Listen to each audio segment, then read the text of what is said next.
welcome back to Rosewell Underground. I'm Mr. Gray, and I'm still here in my bunker, keeping my finger on the pulse of all the strange happenings going on in that crazy world out there. I've got a question for you listeners. Have you ever had to take a job maybe you didn't really want to do, but it had to get done? Well, tonight's story comes from a gentleman who's in kind of a similar situation. I would call him a man of action, though I think maybe the action that he's being asked to pursue is not exactly his cup of tea, if you catch my meaning.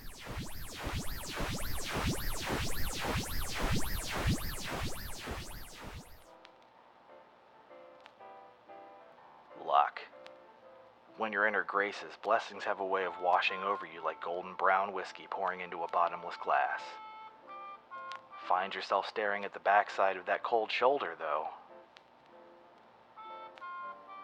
I tipped the bottle and watched the last drop evaporate before my eyes, whisked away by the angels, taking just a little more than their share. Just like the Jack Daniels, my case file had dried up, leaving a nagging thirst unquenched. I hadn't had a job in weeks. The rent was overdue, and an all-expenses unpaid stay in a washing machine box on the corner was staring me square in the face. At that point, I would have tracked down a lost puppy if it got me $20. So when she walked in, hips swaying so smooth and quick her skirt struggled to keep up with each shift from left to right, left to right, left to right. Mr. Covington? The sound of my name halted the cruise my eyes had started taking around those gentle sloping curves. I sat up and attempted to smooth the wrinkles out of my cleanest dirty shirt before fumbling my tie back into place and standing. Ma'am. I nodded and gestured for her to have a seat. She lingered for a moment, lips pursed, before accepting my invitation. Once she was settled, I sat back down. Let me guess, I said, leaning back and putting my feet up on my desk.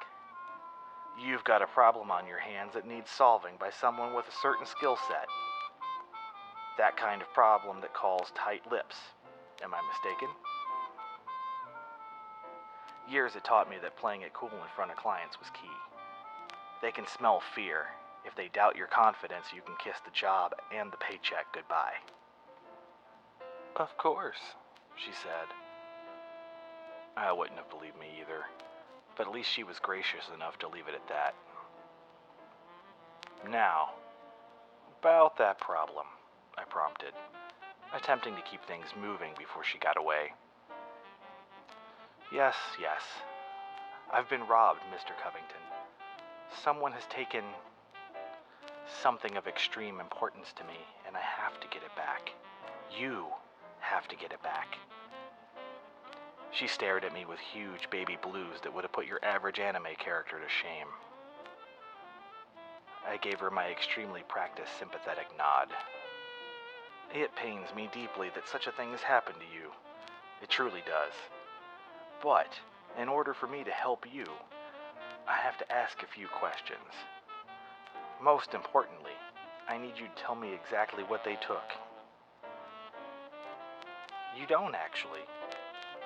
You only need to know who took it and where it was taken to, and that information I can give you. She stared at me calmly. I could see my reflection in her saucer-like baby blues, and I looked less than amused. This dame was a real piece of work.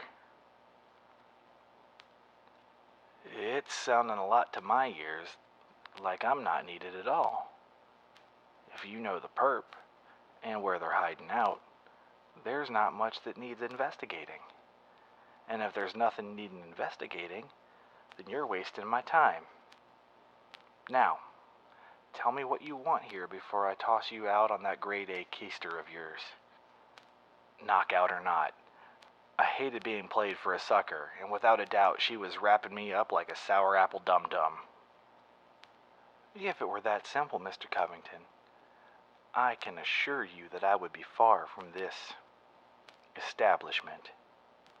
Her hand moved so fast that I couldn't follow the motion, and by the time I blinked, there was a stack of cash on my desk. My immediate estimate put the figure at several months' rent and the whiskey to go with it. I don't know where she pulled it from, but at the time I didn't much care.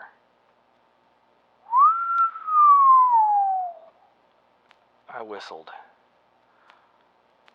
So, what was this about a stolen thing? I said. You'll find it in the old meatpacking plant on 6th Street. I have no idea what Gavin the Butcher plans to do, but I promise it can only end in catastrophe. The object I need you to get is small, but you'll know it when you see it. The offered payment suddenly made a lot more sense. Gavin the Butcher was hands down the dirtiest criminal of the putrid, festering, crime-ridden underbelly of the city.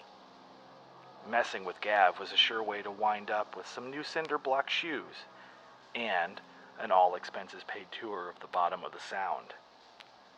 You didn't just sleep with the fishes. You wined and dined them and stayed around for dessert. Still, that was a big stack of clams on the table, and it wasn't exactly like I had much else going for me. I tried to collect myself, and as I again looked into her unblinking expression. Well, it's not my normal kind of job, but sure, why not? You've got yourself a deal. I swallowed hard, wishing I felt half as confident as my answer. She nodded once. Excellent. It is important that you resolve this quickly. I will be watching.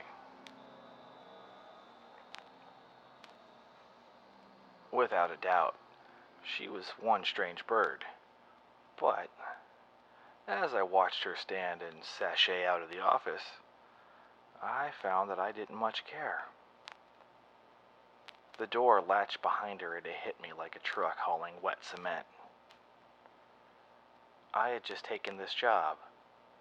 I'd bet my life against a wad of cash. And I hadn't even gotten her name. At 2 minutes to midnight, I found myself on the roof of the meatpacking plant, staring through a dirty skylight.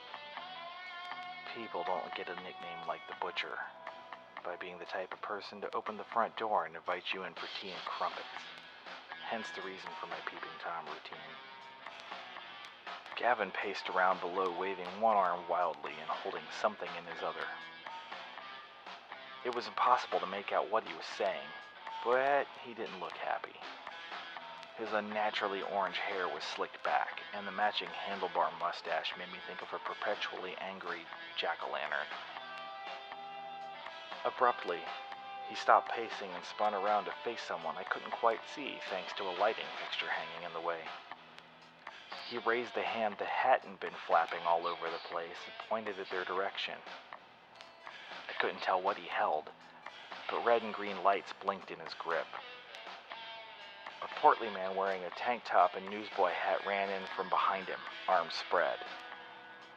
Gavin spun and there was a blinding purple flash. When my vision returned to normal, there was no sign of the man other than a red puddle and a smoking newsboy cap. Hard-boiled as I am, it was all I could do to not fall backwards in panic. Sweat dripped down my face and my heart went into overdrive trying to shoot out of my chest. My original doubts about the job screamed at the front of my mind. I thought of the money and how I should have asked for more of it. She'd played me like a cheap fiddle.